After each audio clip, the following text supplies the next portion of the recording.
Would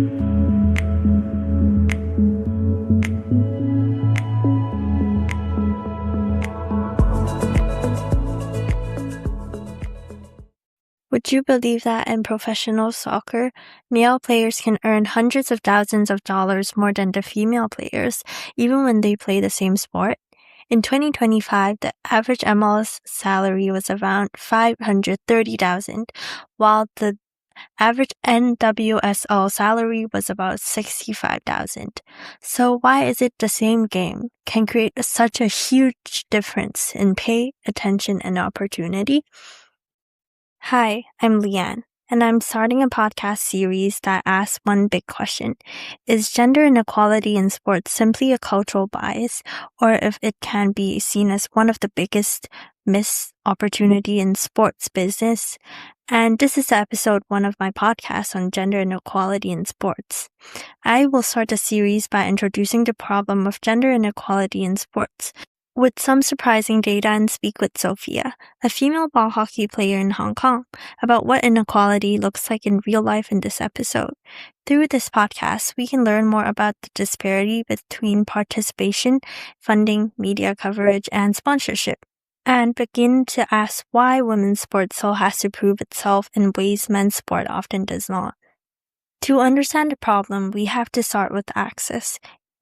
In the United States, before Title IX, which prohibits sex-based discrimination in any education program. In 1972, only 3 in 100 girls played in high school sports. By 1978, that number has jumped to 30 in 100, and by 2001, 2.78 million girls were playing in high school sports, compared with just 294,000 in 1971. There are progress, but the gap has not disappeared. Even today, the participation ratio is still around 7 girls for every 10 boys. The imbalance does not stop at participation. Research shows that athletes are 37 times more likely to play a sport that is dominated by their own gender than their opposite gender, which means stereotypes still shape what girls and boys are encouraged to do. Out of 91 sports tracked nationally in a study, 15 were female-dominated and 11 were male-dominated, with no sign of convergence from 2002 to 2019. And when women do play, they often received fewer resources. One source note, women received 30% fewer sports participation opportunities than men, along with major funding gaps in schools and colleges. In other words, inequality in sports is not just about who is allowed to play, but rather it is also about who gets the support to keep going. To see what this looks like in everyday life, I spoke with Sophia, who plays a sport that is recognized as male-dominated in Hong Kong. Hi, Sophia. What sports do you play? Hi, I play ball hockey in Hong Kong. Oh, how did you get involved in hockey? And do you think there were many opportunities for girls in your community? Firstly, I got involved into hockey because of my school hockey team.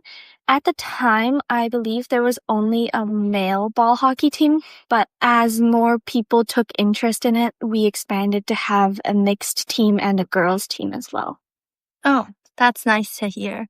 Have you ever played on mixed teams? And did that change your experience compared to women-only leagues?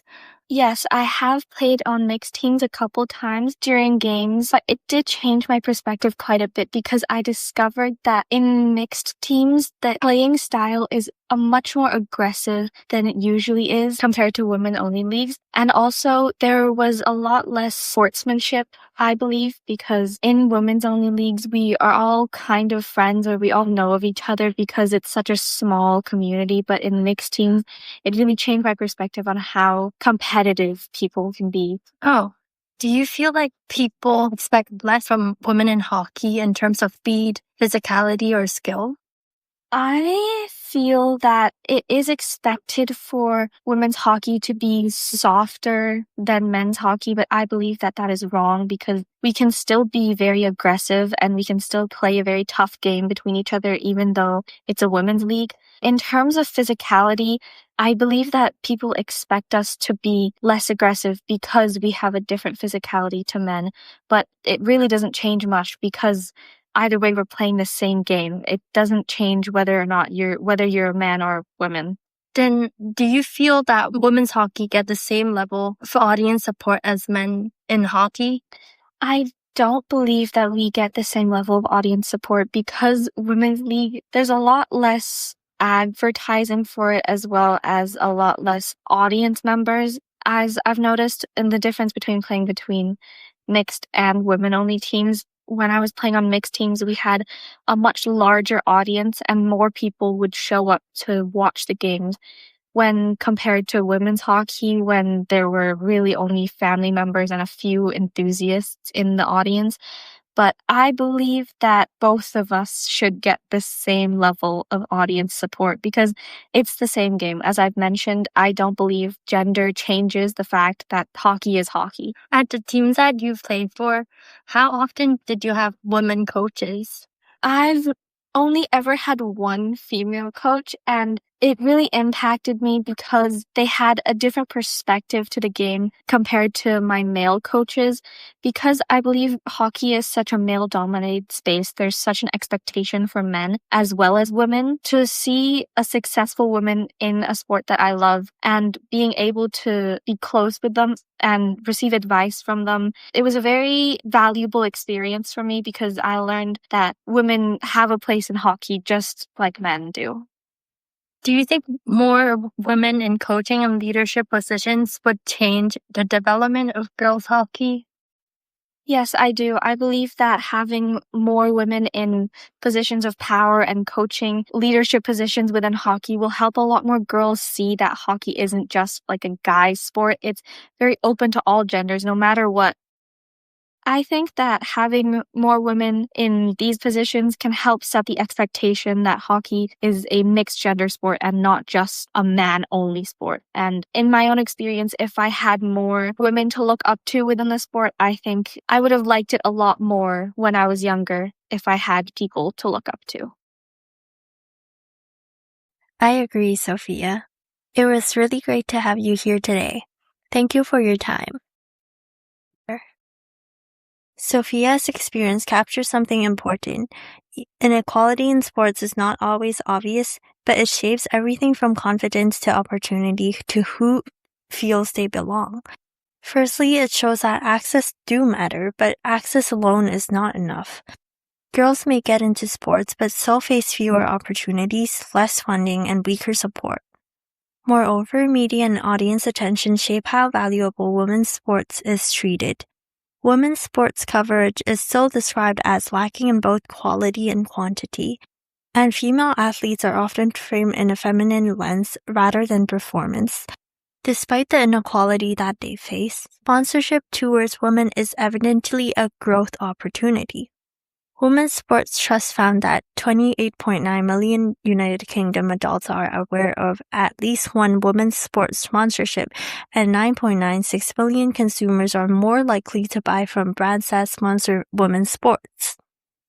The bigger question that lays is whether this inequality is inevitable or whether sports is underinvesting in one of its biggest business opportunity. Across this series, I'll explore whether the gender gap in sports can really be justified by market force or if it's actually the result of deeper cultural bias, unequaled media attention, and missed commercial potential. In the next episode, I'll go deeper into how sponsorship, salary, and visibility shape who gets to succeed in sports and who gets left behind. Thank you for listening and see you next time.